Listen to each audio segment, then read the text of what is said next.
Hello and welcome back. Sol here. Today is October what? October 18th? Yeah, October 18th. And we have Dr. T, Tropical Island out. So we're going to go and engage them. I'm going to show you how I engage them. Um, I use for the first six stages Riflemen, Suka Cryoneers, and Medics.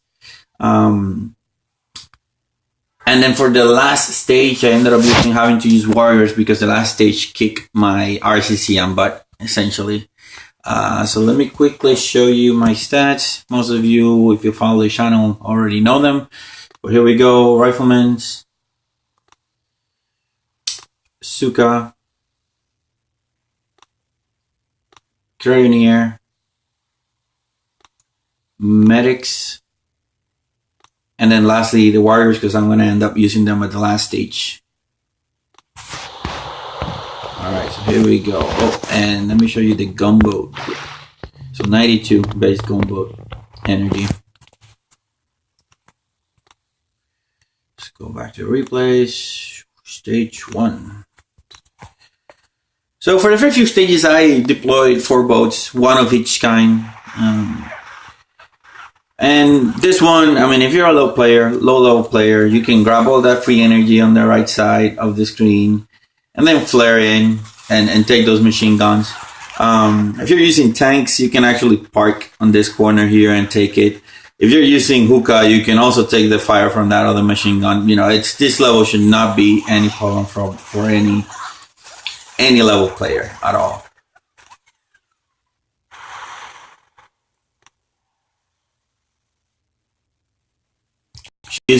I maxed out my grenadiers 2 days ago. I haven't used them since, so I need to load them up and try them in Dr. T. I'll probably try them tomorrow. So if you want to check out my grenadiers, I'll probably load Rifleman too. Rifleman, Grenadiers, and Medics. Stay tuned tomorrow. So here, stage 2. So flamethrowers, rocket launchers, not a lot of free energy that you can take. But if you're using hookah, if you're a low level player, that's what you should be using hookah. Gives you the more flexibility for operations and other stuff like that. I know a lot of people like tanks. I personally don't.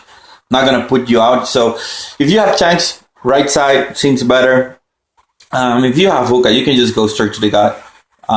Shock or barrage that rocket launcher out, and then you should not have any troubles. Let's take a look at stage 3.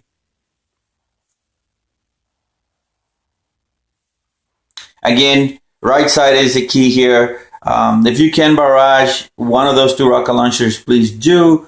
Then park your hookah or your tanks or whatever combination you're using on the right side, you know, around 2 to 3 o'clock. Actually, no, from 3 to 4 o'clock. That should be a good positioning. If you can take the machine guns, that will be better for you. Do take into consideration there are a couple of hidden mines behind those statues. So if you don't want to lose your low level heavies to that, just take precautions against that.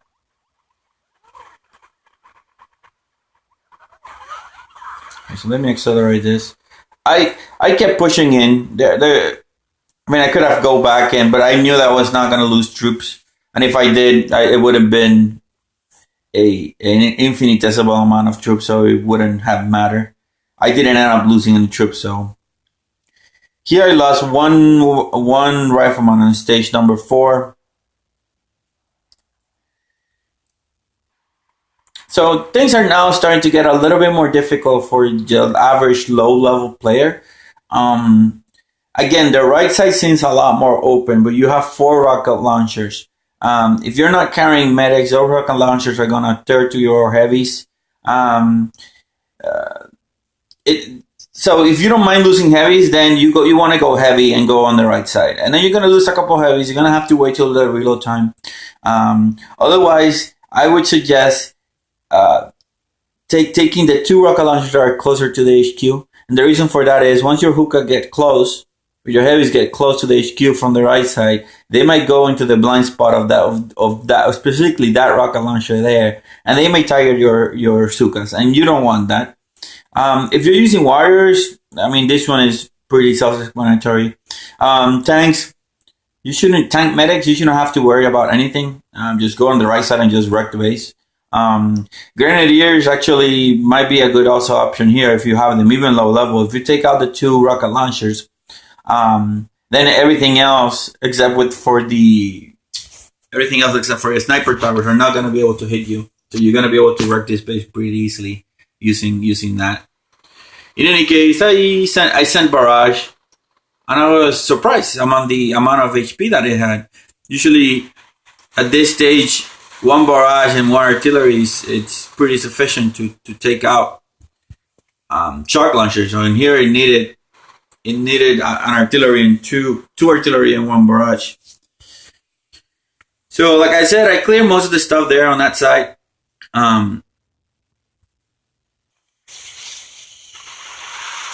So now I'm gonna, because I didn't want to have to mess with the rocket launcher, so you see me smoking there, and the reason for that smoke is it's simple.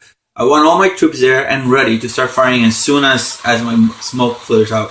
Otherwise, everything is sort of arriving late, and you're gonna receive more casualties if you don't do it that way. So here I'm chalking, what needs to be chalked, and critters when it needs to be done, and just slowly moving my troops. Not caring about the mines, not caring about the machine guns, because I know my medics can keep them alive. No problem at all. And like I said, I only lost 1 troop, and it's probably... No, I thought it was going to be that boom mine.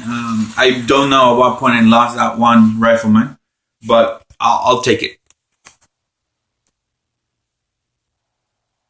Alright, so that was stage 4. Stage 5, last one medic and a couple of riflemen. So here you see me destroying the rocket launcher.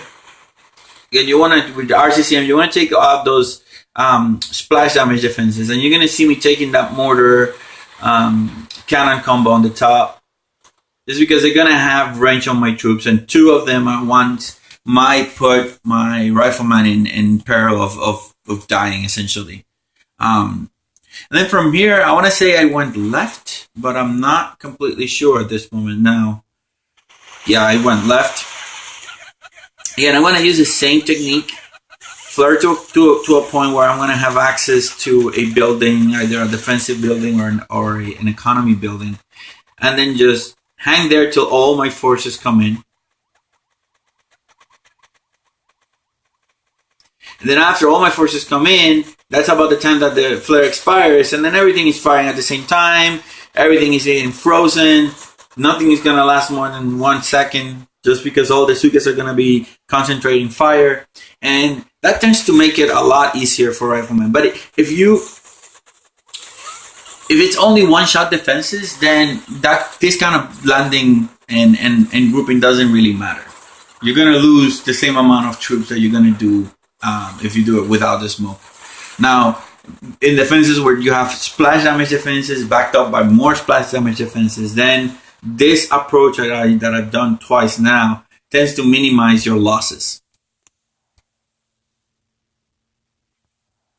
Alright, so that was stage 5. This is stage 6.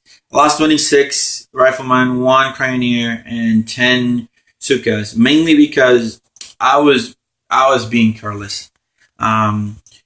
So we have a lot of high-level splash damage defenses. We have the rocket launcher, the shock launchers, the mortars.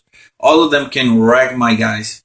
So my decision was to essentially go right again. So you see me, I sent 2 barrages to that shock launcher, and it's still taking hits. Has an insane amount of health. Now from here, I taken out, and this is my mistake. I left that rocket launcher out, and I shouldn't have. I should have, if I was gonna leave him, I should have gone left instead of right. But I decided to go right, ignore it, thinking that my riflemen would cover them. So I sent my Sukas. I should have sent my Sukas first instead of second to last. And this is where I lost a bunch of my sukas right there. I did not smoke them. I was trusting too much on my medics, and I shouldn't have. But live and learn. So from here, most of my rifleman deaths are gonna be due to those mortars, just hitting them when where at the point where their health was already depressed by rocket launcher fire or machine gun fire, and that was just enough so that one of those mortars could just finish wrecking my guys. There was a mine there, and I lost a bunch too there. But at this point, I'm in a safe spot. I should not have any trouble taking on this base right now. Some critters and some shocks to distract what I need to distract, and then that's it. The HQ is down, and I think this is the best approach. Even if you're using hookah, but make sure that you take care of that rocket launcher if you can. If you cannot take care of that rocket launcher, then you need to go left, because otherwise you're gonna suffer more losses. If you're using tanks, then it doesn't matter. The side that you take, well, it doesn't matter. The rocket launcher does not matter. You just need to go to the right. So I guess I'll show you my fail on stage 7 with RCZM. Again, there's a lot of splash damage defenses. There's 1, 2, 3, 4, 5, 6 rocket launchers.